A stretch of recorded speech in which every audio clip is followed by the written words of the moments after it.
Joe Epps, Jeps, Giuseppe Epi, lovely son, all names we knew Joe by. Now, I've done a few of these before, and it always seems to be for stars that burn bright and fade all too soon. I'm not quite sure why I'm always called up. I'm not a great public speaker and generally not a very chatty guy, but here I am, and we never find this easy. So Lynn's asked me to speak a little about Joe's life in Queensland. I'm sure a little bit of what I'm going to say is going to overlap with others, so I do apologise. And how do you condense 20 years of such a multifaceted man, larger than life, into just a few words? On this occasion, I don't think I've ever quite procrastinated quite so much over this. His many names, his titles would suggest he was a diverse person who engaged and embraced so many aspects of life, so many people. Whether it was tinkering, tromboning, bassing, repairing, scrabbling, crosswording, backgammoning, drinking, partying, dorking, it's one of his favourites. He was always doing it to the fullest and to the greatest of his ability.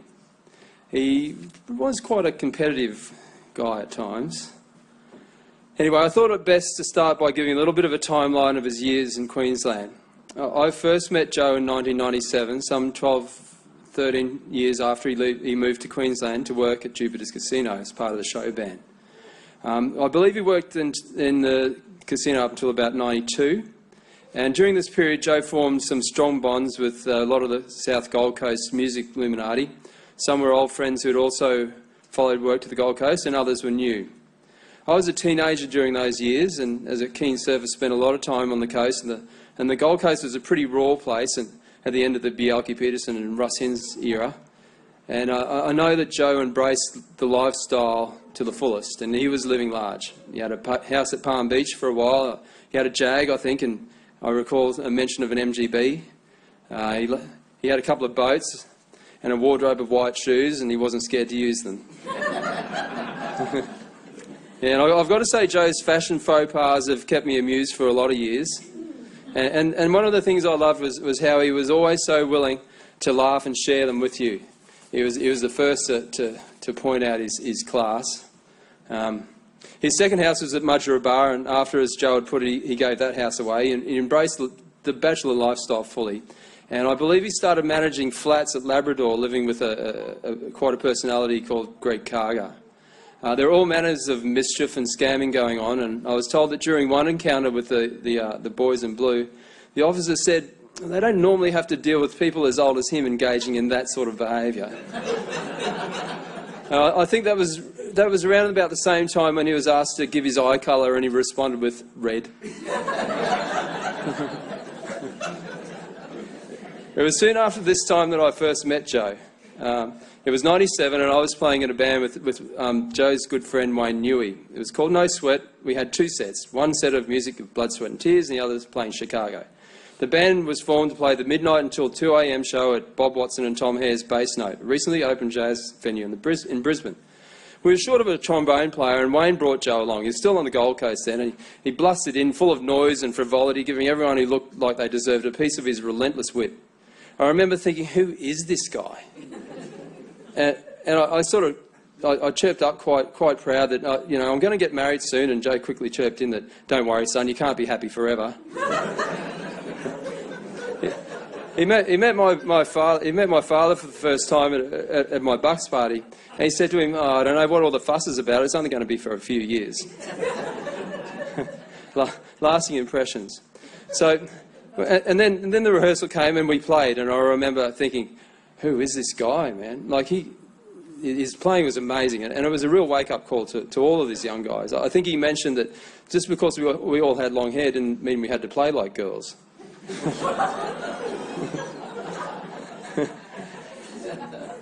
So for me personally, meeting Joe at this time was a very formative moment musically. He took me under his wing in the years to follow, and included me and encouraged me to progress and step out of my comfort zone. I'm an optometrist by profession, and I have no formal music training, and now I find myself as one of the first calls up for doubling and touring theatre shows. He's done a lot for me and a lot of other people as well.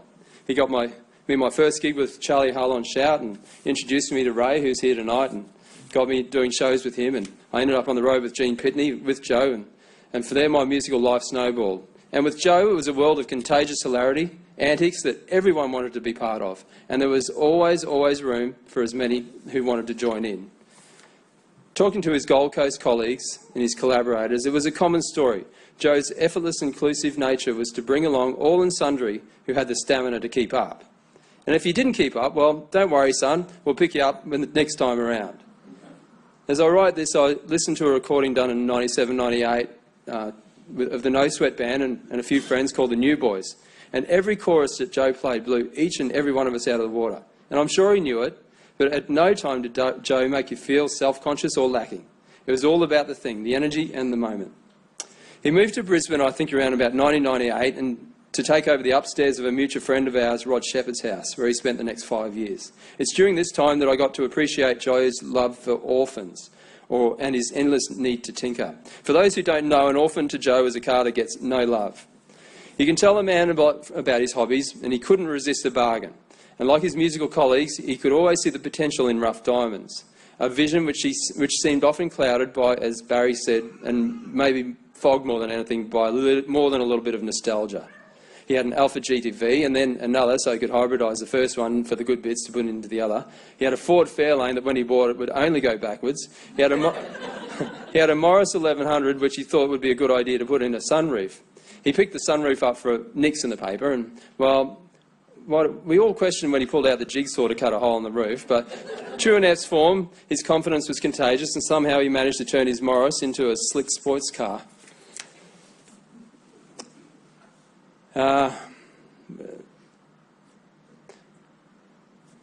What's the page?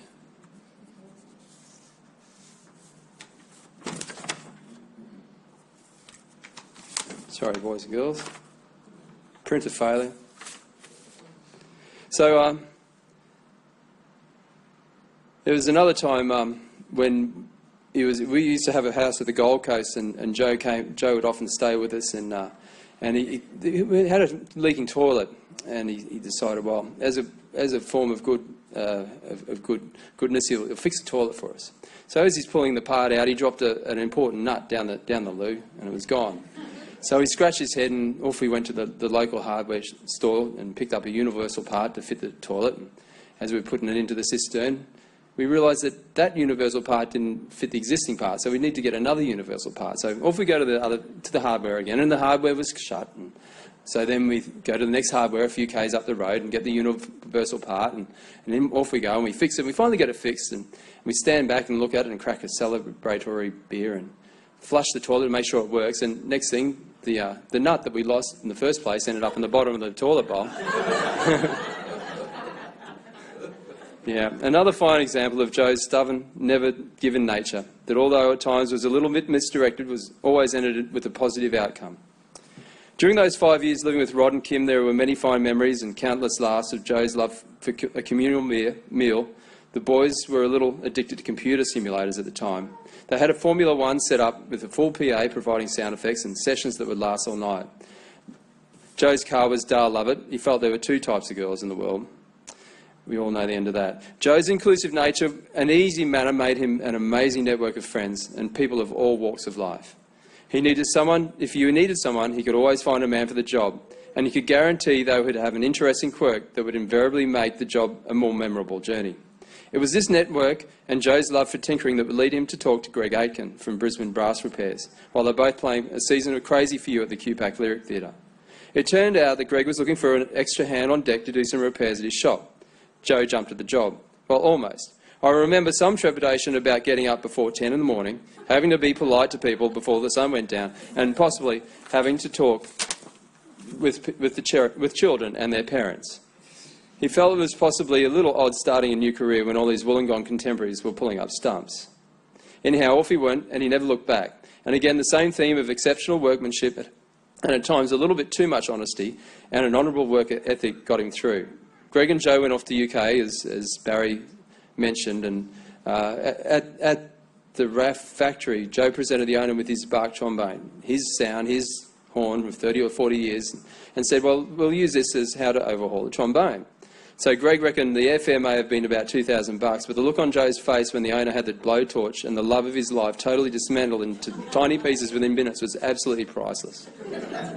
Reportedly, Joe's ability and charm was soon embraced by all, and he was taken under the owner's wing, and by the end of the week he had a fully reconditioned bone, evidently in better working order than when he had bought it. We're moving into the noughties now, and Joe moved out of his upstairs digs at Rod and Kim's and moved in with BJ at Mount Omni. There were many orphans in the front yard, including a boat that never got its feet wet in the yard.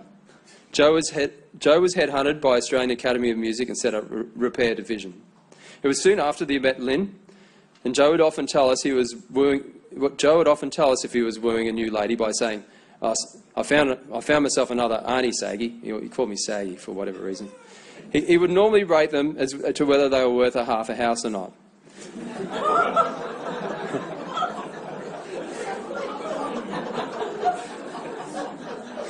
When Lynn came along, he said to me, "You won't believe it, this one comes with her own house."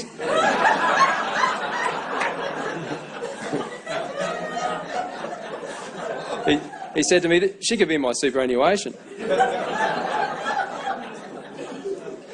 But when we finally did meet Lynn, Joe took me to one side and he said, "Now, Saggy, I know I've said some dumb shit, but don't let on, mate. And don't blow it for me. Keep it under your hat, all right? This one's different." Now, I don't think I've ever seen Joe squirm quite like that before. This reminds us that despite all the fun and hedonism, that Joe had a very defined and solid set of principles to which he was always true. He would always show respect for hard work and there was no BS. The thing I loved about Joe was he would be the first to admit if he didn't meet the standard. Although he didn't set out to, this made him become quite a role model to a lot of people. A young sax player, Andrew Bell, an amazing musician, wrote to me and said that a simple 5-minute conversation with Joe gave the same volume of learning as a week of masterclasses. Joe would never compromise just to fit in, but at the same time, he was not incapable of changing and growing, unlike so many other headstrong people. After I don't know how many years of telling people Joe didn't eat cheese, yes, we do want a pizza, and yes, we don't want the pizza with cheese. Finally, in his 7th decade of life, he decides he likes the stuff. I think it's his capacity for change was where his love for Lynn originated. Lynn has told me more than once he was a tough nut to train in the early days, but I think in her he saw the opportunity to allow the softer, caring aspects of his persona to break through. It's been an absolute pleasure watching the thin layer of the 70s male dissolve as Joe embraced new life.